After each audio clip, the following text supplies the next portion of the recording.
through the interpellations of the Honorable Jinky Luistro at saka kay Honorable Rog na it is an automated and it is a large-scale system dedicated to battle corruption. But parang through the question and answers po kanina, parang it is an intricate system, an updating and modernization system. Pero parang mas na-modernize yata yung corruption sa yung mga nangyayari sa loob. Kasi nga, when it's centralized, isa lang po pinapanggalingan ng order unless na ang ginagawa sana is hiwa-hiwalay po yung gaya na dating gawin nila na parang devolve po yung function. So the TARA system in itself, Sir Jimmy, parang ang dating po ng TARA system is mas napapadali po yata yung mga nangyayari kung pabor dun sa taong gagawa ng kalokohan o may connection sa loob. Tama po ba? Yes, Your Honor. Mas pabor sa kanila.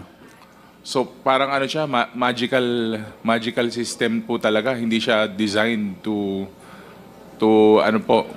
matanggal po yung traditional na sistema. And I would believe na baka pati po itong mga magnetic lifters natin, saka mga x-ray po natin, itong magnetic lifter, yung x-ray, siyempre, we would speculate na parang magical na rin po itong mga to. Kumbaga, depende po sa dadaan, depende po sa kliyente na papasok. Parang ganun po ba? Yes, Your Honor. Lalo pagkakaibigan na, kahit tumatagal ang container sa loob ng yarda, madali lang ulit yun i-process, tumatiming lang sila. So yan po ang... Sige po. Tuloy nyo lang. Yan po, pag dumaan po sa x-ray, pagka-enrolled na, so hindi na masyado bumubukas yung x-ray. Binibilang na lang. I'm doing this for a change, Your Honor, for reformation. Because I'm very thankful that the Honorable Commissioner has also admitted that there was really corruption. For a change, Your Honor, and for reformation. Ang TARA po ay automatic. Pag hindi ka enrolled, nahihirapan ang processor dahil naiipit minsan ang dokumento, natatagalan mailabas. Imbis na 2 days, 3 days, inaabot ng weeks, inaabot ng months. So kung enrolled ka ho sa lahat ng offices na dadaanan, and even I'm sure, kahit paano pinadadalhan din po ang legal. So, kung really, Your Honor, that is the truth. I experienced that already. I have so many friends from legal. Kaya baguhin na po natin ngayon. Mawawala po yun pag isa lang ang opisina talaga tumanggi. Pag ang legal tumanggi, Your Honor, ipapuputol ko yung ulo ko. Pag nagdesisyon sila na walang lagay. Pag nandun sa kanilang dokumento. Now, that is a very big problem, Your Honor. If we want to clean the custom, let's all clean from head down the line. Dahil kung isa lang po ang unit na magkiklean, hindi po mangyayari. At hindi po yun mangyayari kung walang blazing the false the Honorable Commissioner. Dahil bingi-bingihan pero nandoon sa likod ang kanyang kolektor. Hindi akin yan. Kanila yan. So, Your Honor, that is based on my personal experience for about 27 years in intelligence, Your Honor. And Mr. Chair, to manifest lang, I'm sure meron pa rin pong mga ganitong problema na existing right now with the interpellations of our chairman kanina. Sir Jimmy, would it be safe to assume na kung wala po kayo dun sa sistema na yon, sa TARA system na yon, ibig sabihin automatic listado na kayo na madidelis, yung mga part na kayo ng mga smuggler, if you're not willing to cooperate and be part of that so-called intricate na system po? Madidelay po yung proseso, Your Honor, yung dokumento mo. Or baka mamaya, mawawala pa kahit nakalads ka na, kahit computerized ngayon eh. Kung halimbawa 1,000, Your Honor, maano ko rin po kanina yung 2.5 na kinumpute ng dalawang kagalang-galang na commissioner po. Hindi po itong 2.5 times 2,000. Ang bawat port po about 8 or 10,000 containers dyan ang lumalabas daily. So yung nakatara dyan sa about 6,000. Yung Green Lane, Super Green Lane, kahit multinational yan, in fact, nagbibigay pa yung mga facilitator niyan eh. So yung TARA system po, it's about not only 27 billion, it's about 100 billion. So doon lang po yung sa isang port. Pag ang port pa po ng Manila International Container Port, Subic, Batangas, Davao, Cebu. So ilang ports po yun araw-araw na nawawala. That's for about 100,000 dapat po yan, Your Honor. Ang kwintadas po niyan mula sa taas pababa, it's more than 100,000, not only 30,000. 10,000, maybe sa isang unit lang yun, o sa unit lang namin yun sa CIS. Unit ng police. Mas worse, pagka ang examiner appraiser. Then of course, the office of the commissioner and the office of the district collector. So kung yun po ay mawawala, magiging malinis. Mapiprevent po natin ang precursors ng droga, mapiprevent po natin yung illegal importation mismo ng droga, din makakatulong po sa ekonomiya. In fact, pag maganda po ang management ng custom, kahit po dollar salting, matitrace natin, then economically will improve, Your Honors. Including the agricultural products, wala pong mawawala pag wala po yung tara. Dahil maano ko po, may dagdag ko po, yung import commodity clearance ay nanggagaling po yung sa ibang agency, government agency concern. Pag meron na po noon, nandun na po ang bilangan ng tara. Para po makapag-import, halimbawa bigas, bibigyan ng BPI, baril, bibigyan ng PNP. So lahat po yun kasi, all it involves money pagdating po sa customs. Sana po mawala. Yung nga po, Mr. Che, no, we can clearly see na dito po lifeblood po kasi itong parang part of the big lifeblood of our economy, itong mga ports natin, saka ito yung mga pumapasok, saka lumalabas. No?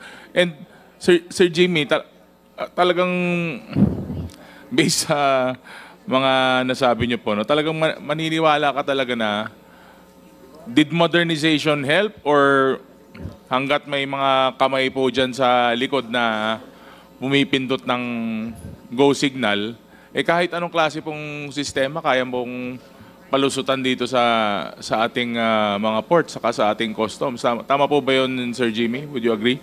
Yes, Your Honor. Pero nakakapag-abot lang tayo ng international standard. Pero yung corruption po, hindi po nalilisen because of that modernization. Ang kailangan po doon, hindi malaman ng examiner at saka ng empleyado kung kanino yung kargamento. Hindi po ma-identify ang container na ito kay Juan de la Cruz.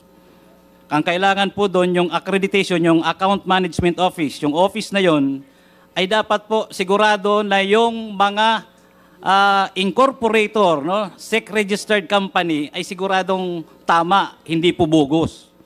Kasi wala pong makakasuhan dahil from amo, napaka-importante, doon pa lang po ay bogus na yung mga tao. So lahat po ng dokumento, kung yun ay itatama yung warehouse, itatama po yung address, wala pong makakalusot na smuggling. Ngayon, pagdating po sa import permit, manggagaling po yun kung saan concerned agency. So mawawala po yun. Now, ang kailangan po, hindi alam yung amo ng examiner at hindi rin alam ng examiner kung kaninong consignee para po mawala yung tarahan nila, gulo. Then at the same time, Your Honor, the examiner must be reassigned 2 or 3 months from the Port of Manila to Port of Batangas, the other ports, para hindi po ma-identify kung anong produkto ang meron doon. Your Honor, there must also be a pre-inspection coming from the port of origin. Kasi hindi naman po yan makakalusot eh. Doon po sa bill of lading, yan ang kontrata ng importer, exporter. Nandun na po yung goods. Pag nagkamali po doon sa pagdeklara, ibig sabihin may kasabwat galing sa port of origin. Your Honor, the same with my case in the case of Mr. Taguba. Galing po sa port of origin, alam na yun kung sino nun ang nag-export. So, hindi po makakalusot ang smuggling, Your Honor.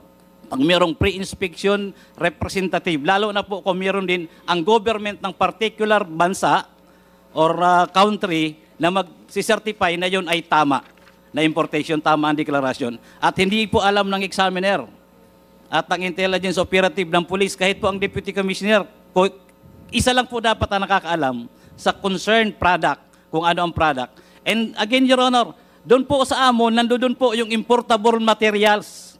Kung ano po yung naka-accredit sa amo, account management office, yun lang dapat ang import. Kasi nakalagay po yun doon bago po aprobahan ng amo. Kung ang amo po ay under ng intelligence or under ng office of the commissioner, dapat po nire-review. Yung po ba na ini-import ng isang consignee ay nandoon sa inaprobahan according doon sa amo accreditation. If it is not, wala po doon, Your Honor, ay dapat wag na ipayagan. Kahit to general merchandise. Pag nag-i-inspect po ako niya, pinag-define ko kung anong klaseng general merchandise.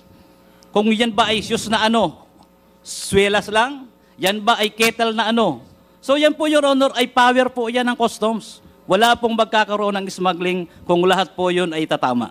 So, Thank you, Your Honor. so with that statement, Mr. Chair, Ginong Jimmy, nung paparating na po yung shipment na from Indonesia is, syempre, alam na po nung incoming na may shabu po yung shipment na yun. Tama po ba? Your Honor, yung pre-shipment, ang customs po, bago dumating ang kargamento, may dokumento na. Meron na po kaming advance foreign manifest.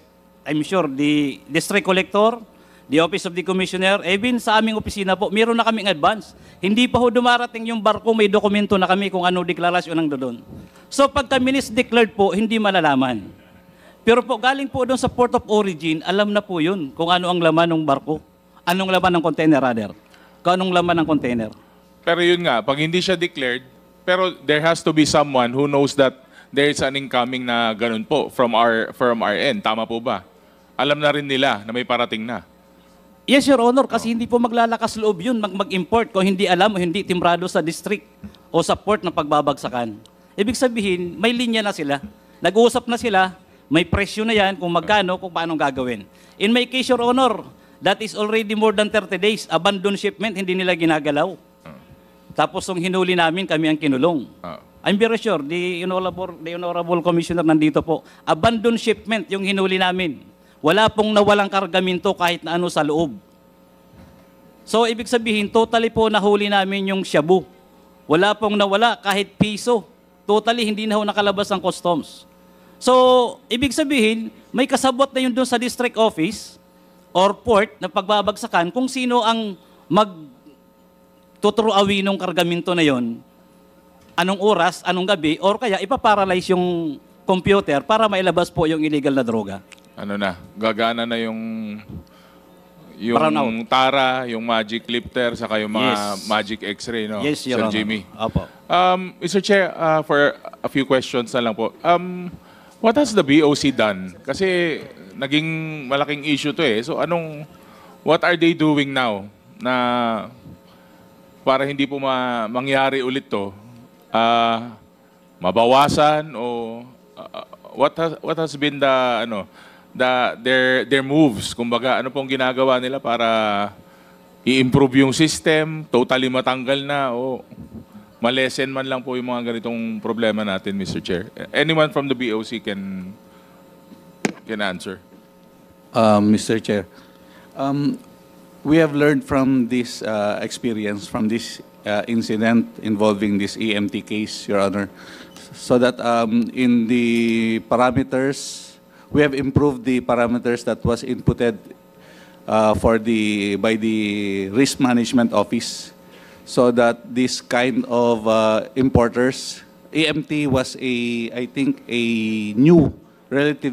relatively new importer, but it was able to qualify, or he was nakalagay siya sa green lane. So, from this experience, hindi na po pwede yun, sir, na ang isang relatively new importer with no parang history, very short history, hindi na pwedeng pumasok as green lane. So ito lang yung mga na may history na walang violation, sir. But again, Mr. Chair, parang these are minor improvements from what we're expecting, no? Kasi syempre, siguro I would like to ask the BOC as well. In one of your meetings or yung mga, syempre meron kayong mga ginagawang security measures. No? Was anyone in the meeting suggesting or even considering third party or upgrading of systems or additional security measures po? Currently, the Bureau of Customs is in the direction of pre-shipment inspection from the port of origin, Your Honor. Thank you, Mr. Chair. Last na lang po kay Sir Jimmy siguro at saka kay Sir Mark. Siyempre po, matagal na po kayo dyan. I mean, si Sir Jimmy, si Sir Mark, medyo mas masasabi niyo po ba na yung TARA system din po ang naging problema. At saka kung saan na kayo ngayon, yung sistema na yun na parang naging way of life, hindi ganun ka-foolproof. Tapos kayo pa po yung nadiin. Parang ganun na po yun eh. Ganun na pong dating nun eh. Naging biktima po kayo ng isang sistema na kinasanayan po sa BOC. Yes po, Your Honor. So sabi nga ni Kong Jingy kanina, yung fall guy talaga. Yung nangyari sa inyo, kayo yung mga fall guy. Pero